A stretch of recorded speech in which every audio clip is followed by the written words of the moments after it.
Assalamualaikum warahmatullahi wabarakatuh. Alhamdulillahirabbil alamin.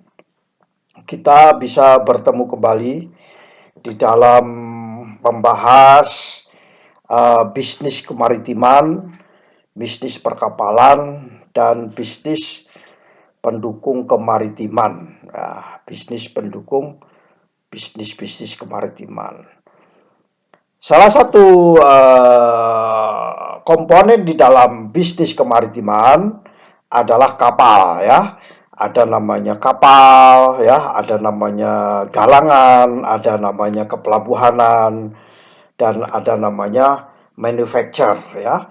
Ada nama manufacture. Kemudian yang terakhir adalah resources ya. Nah, kawan-kawan semua, terkait dengan komponen yang di dalam bisnis perkapalan, yaitu namanya kapal ya. Ada orang berbicara apa beda perkapalan dan pelayaran.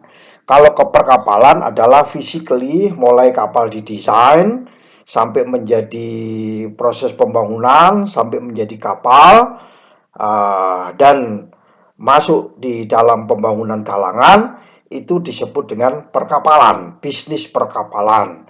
Sedangkan yang dimaksud dengan bisnis pelayaran, begitu kapal diluncurkan dan kapal sudah mulai start untuk melakukan bisnis, misalnya mendaftarkan ke pemerintah atau mendaftarkan ke pelabuhan atau menjadi beroperasi di suatu pelabuhan dan melakukan sailing sampai ke pelabuhan tujuan, sampai dia bagaimana proses 4 kuadran itu ya, 4 kuadran di pelayaran, jadi pada saat flight rate-nya bagus, kemudian di jumlah populasi kapalnya meningkat, sehingga flight rate-nya menurun, sampai dengan bagaimana scrapping dengan meningkat, akhirnya jumlah kapal menurun dan galangan menjadi semakin mendapatkan order ya. Ini siklus.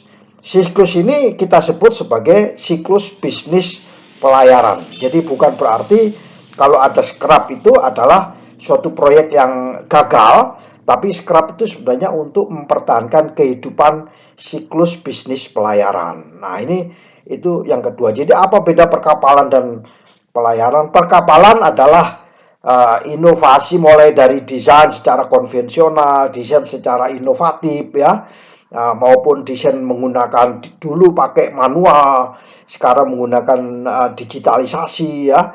Nah, dan sekarang banyak kawan-kawan kita yang di Indonesia sudah menciptakan software-software aplikasi yang untuk bisa mendesain kapal ya, menghitung stabilitas kapal dan sebagainya. Itu kawan-kawan sudah dari ITS itu ada membentuk suatu produk yang bisa menghitung stabilitas ya, atau pada stabilitas pada saat di kapal maupun stabilitas pada saat operasi. Nah, itu di perkapalan ya, sampai didesain di PT PAL atau di perusahaan-perusahaan galangan-galangan yang lain. Dulu masih menggunakan secara manual, sekarang sudah digitalisasi semua. Bikin annex to order, bikin preliminary design, bikin basic design, final design atau working drawing, waktu workshop drawing ya, semuanya itu. Terus bikin desain blok bagaimana, kalau kita pakai section bagaimana, itu semua sudah diatur semua di dalam bisnis perkapalan. Sampai bagaimana meluncurkan kapal ya, meluncur kapal yang baik, itu bagaimana outfittingnya ya, bagaimana 5 sisi daripada bisnis perkapalan ini. Yang pertama yaitu desainnya, yang kedua adalah constructionnya, ketiga outfittingnya, keempat adalah navigation equipment, kelima adalah safety equipmentnya. Nah, ini semua tergabung di dalam bisnis perkapalan.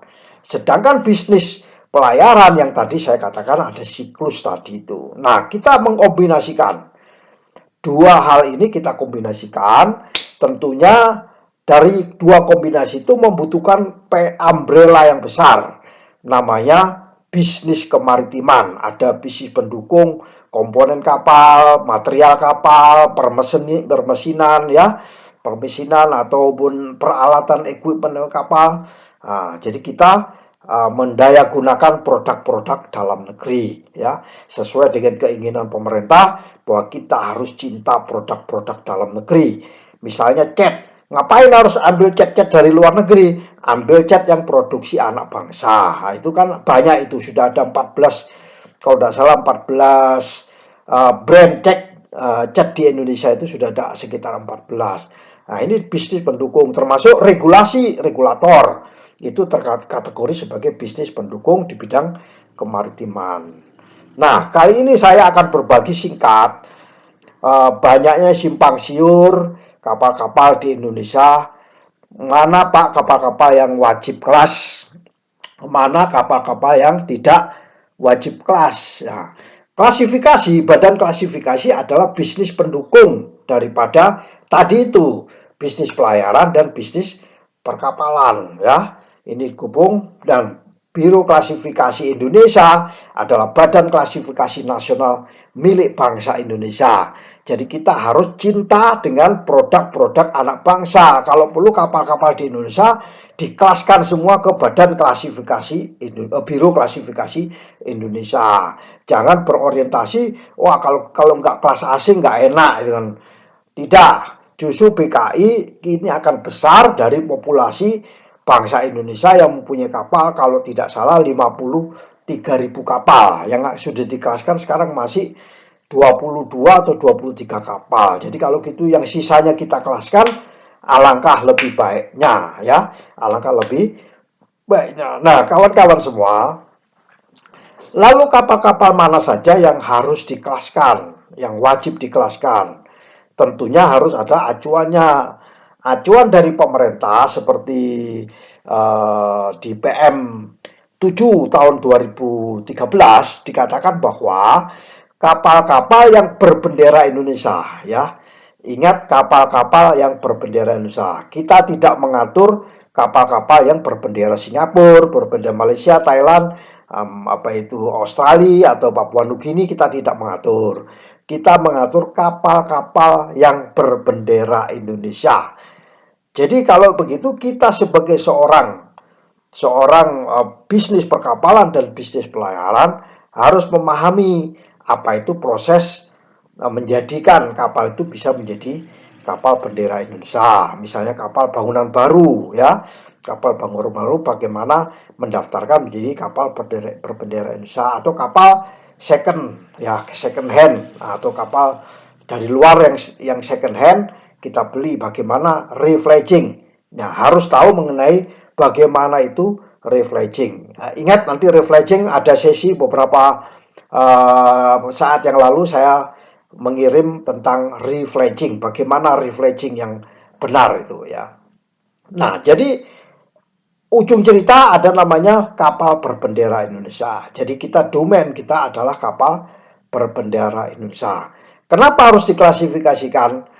Sebenarnya badan klasifikasi itu berpartner dengan insuran, ya. Kapal itu bisnis investasi yang cukup besar. Kapal tanker, taruh kata chemical tanker ukuran 10.000 DWT saja itu dijual dengan harga 70 sampai 90 miliar. Itu relatif besar, ya, relatif besar, angka yang relatif besar, ya. Ibarat Bitcoin itu, kapal itu Bitcoinnya 90 miliar harganya. Lah kalau itu tenggelam, jaminannya apa, ya? Jaminannya nggak ada. Jadi jaminannya, makanya kapal harus dijaminkan. Siapa yang menjamin? Yang menjamin adalah pihak asuransi, ya, asuransi kapal. Bukan asuransi yang hanya brokerage asuransi, tetapi benar-benar menjamin kepada kapal itu, kalau kapal itu mengalami tenggelam, kapal itu terbakar, atau bocor, atau rusak, ada pihak yang menjamin, yang menggaranti, ya. Lah, kalau ada pihak yang menggaranti, maka kapal tersebut harus dikelaskan. Nah, harus dikelaskan. Nah, kalau bendera Indonesia, saya sarankan kelasnya BKI, ya. Kalau di Indonesia, ingat sekali lagi, kelasnya BKI. Pak, apa boleh kelas lain? Boleh, ya. Kelas lain boleh, karena badan klasifikasi yang diakui oleh pemerintah itu ada 8 di Indonesia, termasuk diantaranya BKI. Cuman pesan saya satu, kalau bisa merah putih kelasnya BKI, ya itu. Nah, jadi kalau itu sudah dikelaskan, maka kita bisa mendapatkan, bisa meminta apa itu diasuransikan, dan bila terjadi segala sesuatu kapal kita bisa asuransikan. Ada 3 hal yang harus dikelaskan, ya. Badan kapal itu wajib dikelaskan, itu sesuai dengan ketentuannya. Kapal wajib dikelaskan. Sampai pemerintah mengatakan wajib, itu artinya apa? Artinya supaya masyarakat Indonesia itu bisnisnya terjamin, operasional kapalnya yang terjamin, ya, sektor pelayarannya terjamin, ya. Kapal yang kayak apa yang harus wajib dikelaskan? Ingat, kapal yang wajib dikelaskan ukurannya adalah kriteria, ya. Ingat, saya belum masuk kan. Ada kalimat kriteria, ya. Kriteria itu sebenarnya kriteria itu adalah itemize, ya. Itemize, ya. Jadi misalnya kriterianya ukurannya 20. Nah, ya, sebenarnya ukuran 20 itu dari mana asalnya? Tidak tahu. Kalau orang galangan biasanya kelipatannya 6. Kenapa kok kelipatannya 6? Kelipatannya 6 itu karena panjang frame itu sekitar 600, ya. Nah, ada yang kapal yang kecil, frame-nya ada yang 50 atau 500, sehingga bisa jadi kenapa pemerintah menentukan kriteria, ya, antara garis tegak belakang sampai haluan LPP, ya. LPP-nya itu 20 meter, itu karena mungkin berdasarkan framingnya, ya. Framingnya 500 mili. Kalau itu dikalikan 40 frame bisa menjadi 20 meter. Jadi itu kriterianya seperti itu. Kalau LOA kan lebih bisa dari itu, mungkin 2 meter ke belakang, 2 meter ke depan, bisa jadi 24 meter. Jadi kriteria pertama, kalau kapal kita ukur dari kemudi sampai dengan garis depan, sentuh haluan, ya, steam, ya, steam sampai garis air, kita ukur panjangnya itu 20 meter, maka kapal kita wajib dikelaskan. Itu menurut ketentuan pemerintah, ya, menurut ketentuan pemerintah. Ini kapal ini wajib. Kedua, itu sebenarnya atau, ya. Kedua, kalau dia ukurannya misalnya, Pak, kapal kami ukurannya 19,999, katakanlah seperti itu. Kami nggak wajib, Pak, ya. Oke, tidak wajib. Tetapi gross tonasenya berapa? Nah, gross tonase. Ingat, kita kembali ke gross tonase. Kalau gross tonasenya adalah 100, ya, 100 lebih, ya, itu maka wajib dikelaskan, ya. Kapalnya gross tonasenya 100. Nah, wajib dikelaskan. Jadi kalau tidak kena di panjangnya yang 19,99, tapi GT-nya 101 sudah kena, atau 100 saja kena, udah, ya. Pak, kapal kami ukurannya diukur oleh juru ukur, ya. Juru ukur di Kementerian Perhubungan itu ada yang ahli mengukur, kemudian ketemu volume-volumenya yang di perdagangan berapa, ketemu GT-nya sekitar 99, katakanlah begitu. Kami wajib nggak? Nggak wajib. Jadi 19,99 ini, kemudian ini maksa banget ini. Apa itu namanya, ukurannya 99. Nggak wajib GT gross tonasenya. Tapi kalau PK-nya 250 PK, ya, 250 PK, maka kena. Karena atau 3 ini atau. Kalau nggak panjangnya 20, atau panjangnya gross tonasenya 200. Atau PK mesinnya adalah 250 PK. Jadi kalau mau install mesin, ya, itu 250 PK, atau beli mesin yang 249 PK, maka kapalnya kita semua ini tidak wajib dikelaskan, ya, tidak wajib dikelaskan.